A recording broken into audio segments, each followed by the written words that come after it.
Shalom saudara-saudara yang dikasihi Tuhan. Sebagai orang percaya kita bersyukur karena Roh Tuhan mencelikan mata rohani kita. Sehingga kita boleh mengenal Dia dan kita boleh mengenal firman-Nya dalam hidup kita. Yang menjadi pelita dan terang dalam hidup kita. Salam jumpa dalam program Tuhan adalah Gembalaku. Segala ukuran yang kita pakai haruslah ada parameter yang baku. Bukan saja untuk negara kita, tapi ini berlaku untuk seluruh dunia. Misalnya seperti timbangan, atau pengukuran suhu, dan banyak hal yang lain. Saudara, parameter-parameter ini, saudara-saudara, menjadi sesuatu yang sangat penting. Menjadi kesepakatan daripada institusi di dunia ini. Sehingga ukuran-ukuran itu berlaku di pelbagai tempat di belahan dunia ini. Dan kita tahu bahwa ukuran-ukuran itu adalah ukuran-ukuran yang sifatnya materi.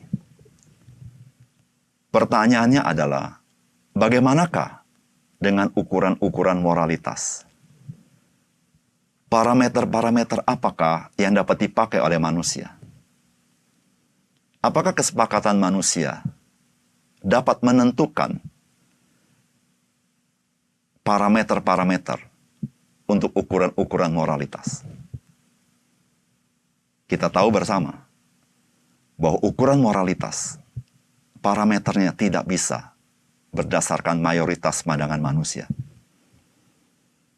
Oleh karena itu, untuk ukuran-ukuran moral, parameter-parameternya tidak dapat dilepaskan daripada Tuhan yang memberikan moralitas kepada manusia.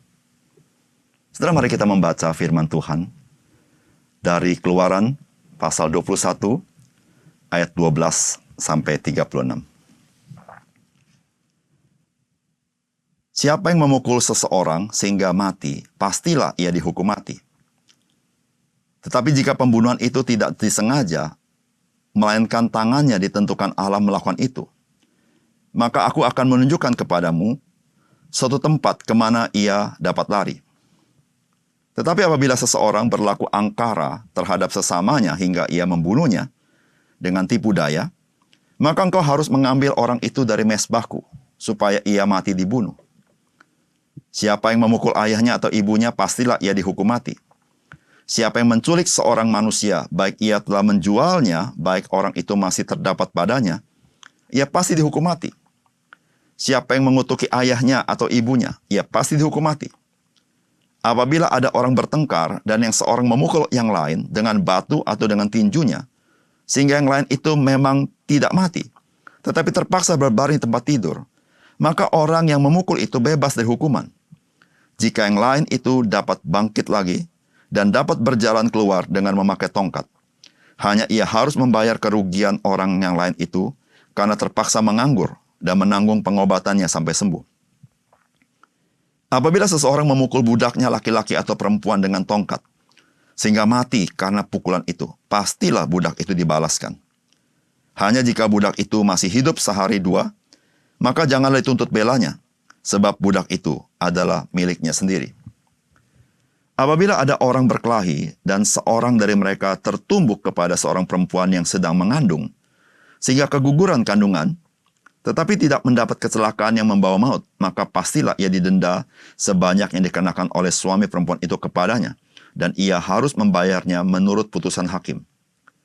Tetapi jika perempuan itu mendapat kecelakaan yang membawa maut, maka engkau harus memberikan nyawa ganti nyawa.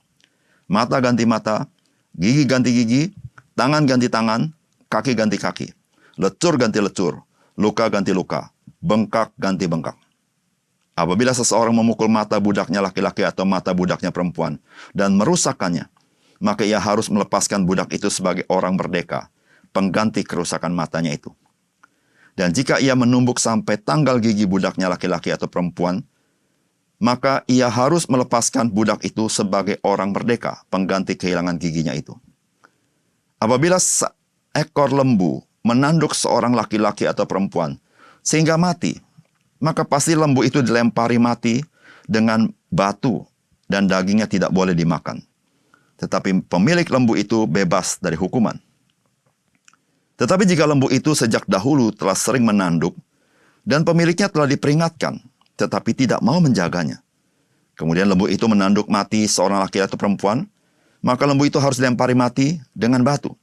Tetapi pemiliknya pun harus dihukum mati. Jika dibebankan kepadanya uang pendamaian, maka haruslah dibayarnya segala yang dibebankan kepadanya itu sebagai tebusan nyawanya. Kalau ditanduknya seorang anak laki-laki atau perempuan, maka pemiliknya harus diperlakukan menurut peraturan itu juga. Tapi jika lembu itu menanduk seorang budak laki-laki atau perempuan, maka pemiliknya harus membayar 30 sikal perak kepada tuan budak itu. Dan lembu itu harus dilempari mati dengan batu. Apabila seseorang membuka sumur, atau apabila seseorang menggali sumur dengan tidak menutupnya dan seekor lembu atau keledai jatuh ke dalamnya, maka pemilik sumur itu harus membayar ganti kerugian. Ia harus mengganti harga binatang itu dengan uang kepada pemiliknya, tetapi binatang yang mati itu menjadi kepunyaannya. Apabila lembu seseorang menanduk lembu orang lain sehingga mati, maka lembu yang hidup itu harus dijual, uangnya dibagi, dan binatang yang mati itu pun harus dibagi juga. Tetapi jika lembu itu terkenal telah sering menanduk sejak dahulu, dan walaupun demikian pemiliknya tidak mau menjaganya, maka ia harus membayar ganti kerugian sepenuhnya. Lembu ganti lembu, tetapi binatang yang mati itu menjadi kepunyaannya. Saudara yang dikasihi oleh Tuhan, sampai hari ini sikap manusia kepada manusia lain masih terus diperjuangkan supaya manusia boleh saling menghargai satu dengan yang lain. Namun kita pahami, hal itu tidak mudah. Ada sekian banyak tindakan-tindakan manusia yang tidak menghargai manusia lainnya. Bahkan tidak menghargai kehidupan manusia itu sendiri. Saudara, pada zaman dahulu, dehumanisasi lebih parah daripada zaman ini. Oleh karena itu, Tuhan menyampaikan firman-Nya kepada kita, supaya kita mengerti bagaimana kita bersikap kepada orang lain. Mari kita mendapatkan pesan firman Tuhan dari bagian ini. Yang pertama, saudara, Tuhan mengajarkan kepada kita bahwa kita harus menghargai hidup manusia itu. Di dalam ayat 12-14, siapa yang memukul seseorang sehingga mati, pastilah ia dihukum mati. Tetapi jika pembunuhan itu tidak disengaja, melainkan tangannya ditentukan Allah melakukan itu, maka aku akan menunjukkan bagimu suatu tempat kemana ia dapat lari. Tetapi apabila seseorang berlaku angkara terhadap sesamanya, hingga ia membunuhnya dengan tipu daya, maka engkau harus mengambil orang itu dari mesbahku, supaya ia mati dibunuh. Saudara, bagian firman Tuhan ini mengajarkan kepada kita, hidup manusia tidak dapat diganti dengan apapun di dunia ini, kecuali dengan hidup manusia. Karena hidup manusia adalah hidup yang berharga. Sehingga dunia ini tidak dapat menggantikan hidup manusia itu. Oleh karena itu, barang siapa dikatakan yang membunuh orang, maka hukumannya mati. Namun jikalau dia tidak sengaja melakukannya, maka Tuhan pun melindungi hidup dia. Tuhan akan menunjukkan tempat di mana dia harus dilindungi hidupnya. Tuhan juga menghargai kehidupan yang Tuhan berikan kepada manusia. Namun jikalau ada orang dengan tipu muslihat membunuh orang lain, lalu berlindung di mezbah Tuhan, maka Tuhan memberikan hak kepada orang lain untuk mengambil orang itu. Dan orang itu harus dihukum mati. Saudara yang kasih dalam Tuhan, hidup manusia begitu berharga, yang tidak dapat dibandingkan dengan yang lain. Oleh karena itu, kita tidak boleh memperlakukan manusia dengan semena-mena. Kita tidak boleh memperlakukan manusia sehingga manusia itu hidupnya menjadi hidup yang tidak punya pengharapan. Dia kecewa, dia putus asa, karena sikap kita kepada Dia. Disitulah saudara, Tuhan ingin kita sebagai orang percaya justru mendorong orang lain supaya hidup mereka menjadi hidup yang bermakna, hidup yang berguna, bahkan hidup yang memuliakan Tuhan. Yang kedua,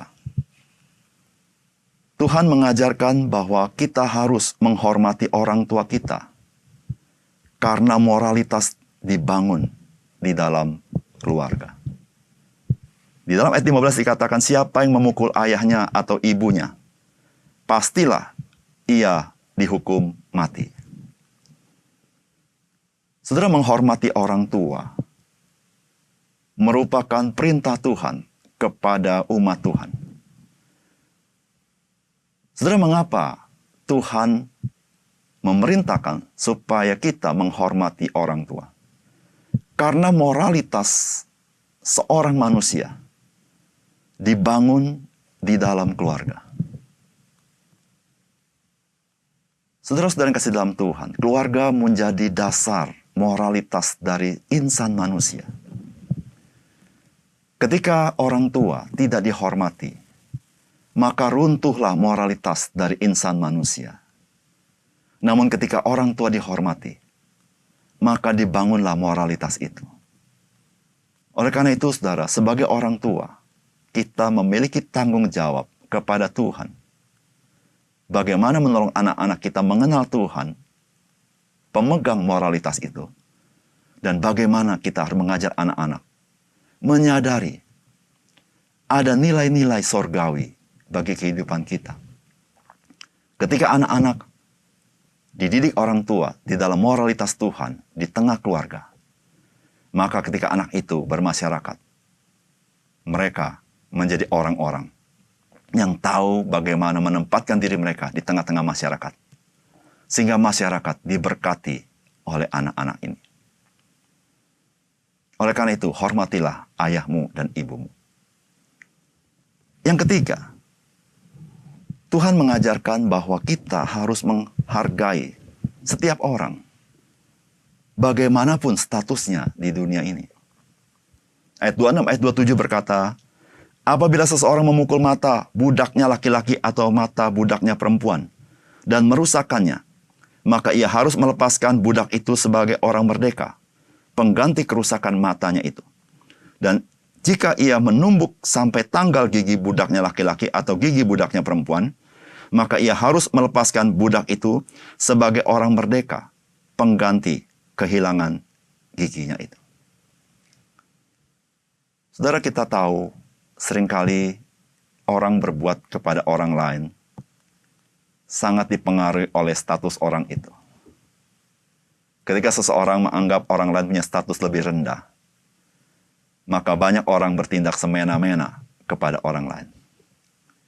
Namun Tuhan mengajar kepada kita hari ini, marilah kita memperlakukan setiap orang dengan rasa hormat, apapun status yang dia miliki. Marilah kita bersikap kepada orang lain dengan penuh kasih, tanpa memandang dari latar belakang mana dia, dari status apapun dia. Karena setiap manusia diciptakan Tuhan di dalam gambar dan rupa Tuhan.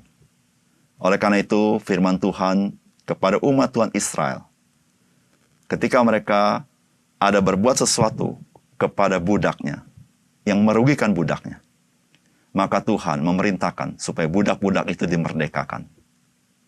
Saudara, bagi seorang tuan, memerdekakan budak merupakan kerugian. Dan oleh karena itu, mereka tidak akan memperlakukan budak dengan semena-mena. Karena jikalau mereka melakukannya, mereka harus memerdekakan budak itu. Saudara, demikian juga dengan orang percaya. Marilah kita menghargai semua orang, mengasihi semua orang, tidak berbuat seenaknya, namun justru kita menjadi berkat bagi mereka. Supaya mereka tahu ada Tuhan yang mengasihi mereka. Dan setiap orang mempunyai hidup yang bermakna di dalam kehidupan ini. Mari kita berdoa. Bapa di surga, terima kasih untuk kebenaran firman-Mu. Dari perintah-perintah Tuhan kami belajar betapa Tuhan ingin kami menghargai hidup seorang manusia, juga menghargai kehidupan manusia. Sehingga kami sebagai orang percaya, kami boleh sungguh-sungguh mengasihi mereka, menjadi berkat bagi mereka, sehingga setiap orang tahu bahwa hidup mereka bermakna. Bahkan kami juga menghormati setiap orang, tanpa memandang latar belakang, status, dan sebagainya. Karena setiap manusia Tuhan diciptakan di dalam gambar dan rupa Tuhan. Dan kami patut menghormati manusia karena kami mengasihi Engkau. Tuhan bantu kami sebagai orang percaya memiliki hati yang seperti ini. Di dalam nama Tuhan Yesus kami berdoa. Amin.